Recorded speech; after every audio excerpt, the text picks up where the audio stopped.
Hi guys back to back my YouTube channel lovely Purnima. सर्वप्रथम आपण मानक प्यार भार नमस्ते। भल था समस्त आई होप आपण मैंने बहुत भलरे थे एमती भलरे था। ताले आसतु आज एक छोट ब्लॉग नहीं आसी कौन से ब्लॉग आपण मैंने वीडियोटा देखले ही जानीपर कौन से ब्लॉग जमा स्क्रिप्ट करेनि। ताहले चलतु वीडियोटा को स्टार्ट करवा। आज वीडियोटा हूँ माने आज ब्लॉगटा हूँ कौन आज आम माने आम अंचल आज बहुत जोर से ठंडा पड़ी। दिन 10टा बजला आम समस्ते बसिकी ना सकाल बासी कम सारी चाह पीकी बसीचे आम निआ पोचे। रोषेईबास आज बंद हो जाए। दिन 10टा पड़ी माने 10टा बजला मैंने आपने भाभी पारे केते ठंडा। मो बापा को आज गोटे बेले खायापाई दबा तो आपण मैंने देखिकी जानी पारुथिबे आज ठंडा केते जोर पड़ी। दिन 10टा पर्यंत आम भी निआ पोचे सब रोषेईबास छाड़ी देकी। ताहले आसतु मु एबे जीवी रोषेई करिया पाई कि कहीं दिन 10टा बजलानी बापा खाइबे। बर्तमान मु आसी रोषेई घर को गाधे फाधे रेडी होगी रोषेई घर को आसी रोषेई करी। देखिपे केमी रोषेई करुच्ची। बर्तमान चाउल ढाली भात हांडे भात फुटिया कि कौन आज रोषेई होची आपण मानकु देखैबी। ताले आपण मैंने देखिपे केमी रोषेई करुच्ची। ये आमर दीदी माछ मैंने जेंता माछ मु प्रथम नहीं जाइए काटिया कि कहीं काटी पारिनी मत डर लगिला। छट छट डाकी एत जेंता माछ ता नेंज हलुची ता मुह हलुची मु काटिली ना। मो दीदी की कहली काटिया कि सी बसिक माछ खेलुची। देखिपार तो माछटा केमी कटा होची। या आज आम रोषेई करवा कौन फूलकोबी झोल दे माने फूलकोबी आउ छेंचा माछ या आम कहते छेंचा माछ या आम झोल करवा। मो दीदी बस केमी काटुचंती देखिपे। ये माछ काटिबार एक्स नंबर। आउ बर्तमान मु बासन धोची। सकाळ चाह पीते जो बासन थिला एपर्यंत धुआई नाला मुझे धोची। देखिपे बासन धुआ चली सेपटे माछ कटा चली सेपटे चुली भी जलैकी आसी भात बसी माछ एपट धोईकी नहीं गले जाइकी माने से रोषेई करी। देखिपे केमी बासन धुआ चली एपटे माछ भी कटा चली। मु कहली आपण मानक गोटे पटे माछ कटा चली गोटे पटे रोषेई चली गोटे पटे बासन धुआ चली। ताहले देखंतु आज दिन एत लेट हो गलान जाकि केते शीघ्र काम चली। आम भाउजराणी एपटे रसुण छड़ेबार व्यस्त ताकू बसदेली रसुण छड़ाइया कि देखिपे आमर टुंगुरु केते बदमाश सब गेंस नहीं पानी माने नुगुरा सब कचड़ा नहीं पानी रे पकाउची उठाउची पकाउची उठाउची। देखिपे पानी रे केमती खेल खेलुची जेतिक सब कचड़ा नहीं से पानी रे पकाउची। ये बसिकी आम राणी रसुण छड़ाउंट देखिपे केमती रसुण छड़ाऊँ जमी खाइनी भात खाइनी से भाया कम कर मुहटा को सुखे देकी कहीं भोक नागिलानी से। एपटे बंधाकोबी फूलकोबी मटर सबू परिबा काढ़ी नहीं आसी। देखिपे बंधाकोबी कटा है मटर सुई कंचा मटर एवं छड़ेकी पकई। ये हूँ खंबाळू जहाँ आपण मैंने कौन कहते मु तो जाने ना। आम माने एपटे आम कहते खंबाळू जोटा माटी तले रुए या कौन कहते आम कमेंट बॉक्स रे आपण मैंने जनइबे। ताहले आजिका ब्लॉग आपण मानू केमिति लागुची आम कमेंट बॉक्स रे जनइबे। देखिपे भात रांधु रांधु चुली भी निभि जाउची बहुत कष्ट रे चुलीटा जलिया पाई पड़ुची।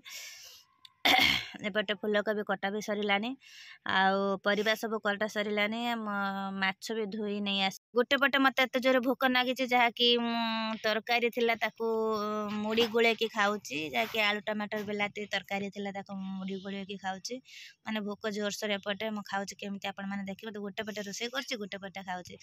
बर्तमान आम कढ़ा रेडी हो गलानी माछ तरकारी रांधिया पाई कि देखिबे। तो सबू रेडी मसला प्याज माने परिबा सबू आमर रेडी हो गलानी। मु केमिति रोषेई करूची आपण मानकु देखो। ये देखंतु सबू रेडी हो गलानी। बर्तमान माछटा को भल के भाजी आनिबा कहीं ना माछ झोल हम माने माछटा को न भाजिले सबू झोल भितर माछ गुड़ाक चुन चुन हो माने चुना चुना हो।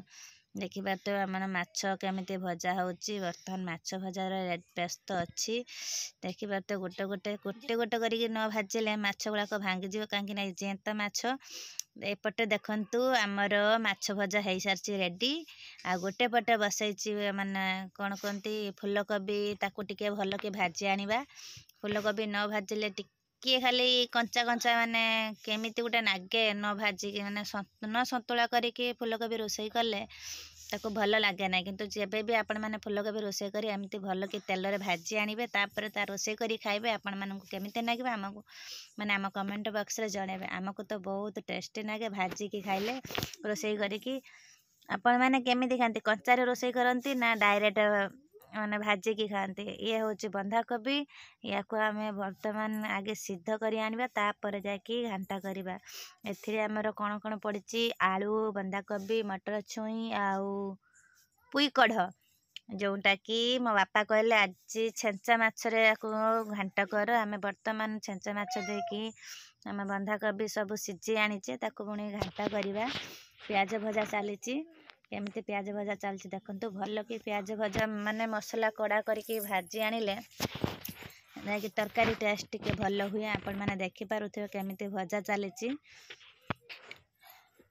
आपण मान केमिति लगुच आम रोसे भल हो पार मत तो कहीं ना आम रोसे भल हम बोली मत लगुच आम रोसे खराब हो ये हूँ अदा माने अदा रसुण पेस्ट या आम भल कि भाजी आनिबा मत तो लगुना आज रोसईटा भल हम बोली देखी पारे बर्तमान पकईदेली बिलाती या पकेबे किछि मसला छोट मोट मसला पकेबे तापर देखिए बंधाकोबी घांटा केमिति होची माछ मुंडटा को भल कि छेंची देले ता भितर देखी पारे केमिति रोसई होची मु केबे रोसई करे नाई किछि दिन हैला मु बहुत रोसई करछि सात हो गलानी 1.5 मास 3 मास ऊपर मु रोसई करलेनी माने रोसई करी नथिली 3 मास पूर्व करूची माने बापा माँ अलग खाऊले तो से कम रोसई करुले बर्तमान देखिपे आमर बंधाकोबी घांटा रेडी हलानी बापा को डाकिबा खाया कि मसला केमिति नागुच आपण मानक लाल लाल दिशुची आपण मैंने जानी मसलार ट्रिक माने लाल करने ट्रिकटा कौन आपण मैंने तो जानी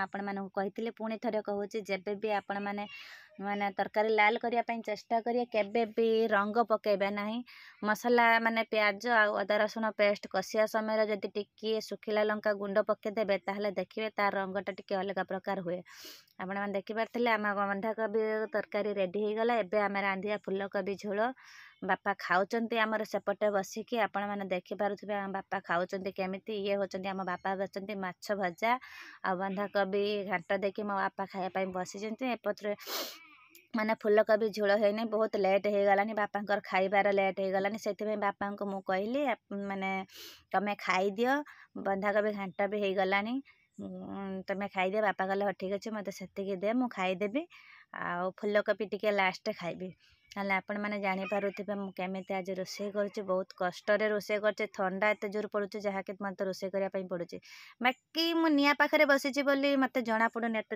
थंडा बाहर को बहुत थंडा नागुच प्रबल प्रबल थंडा पड़ी मो बापा खाली देहरे केमिति बसी खाऊँ मुझे बुझीपारुनी ये देखंतु आम रेडी हो गला फुलकोबी झोल आपण मैंने केमिति नागिला आम झोल देखिकी ये देखंतु आमर चुई मुई खाऊची बर्तमान बसिकी कंकड़ा खटा आउ मु खाइबी पखाल नड़िया कोरा पखाल आउ माछ घांटा जो होइतिला बंधाकोबी घांटा मु बर्तमान खाइबी ये देखंतु खाऊची आम वीडियो जदि भल लागुता ताले गोटे लाइक और सब्सक्राइब कर दे आज का ब्लॉग पाई एतिकी समस्त को टाटा बाय नमस्ते भलर थांतु समस्ते बाय बाय।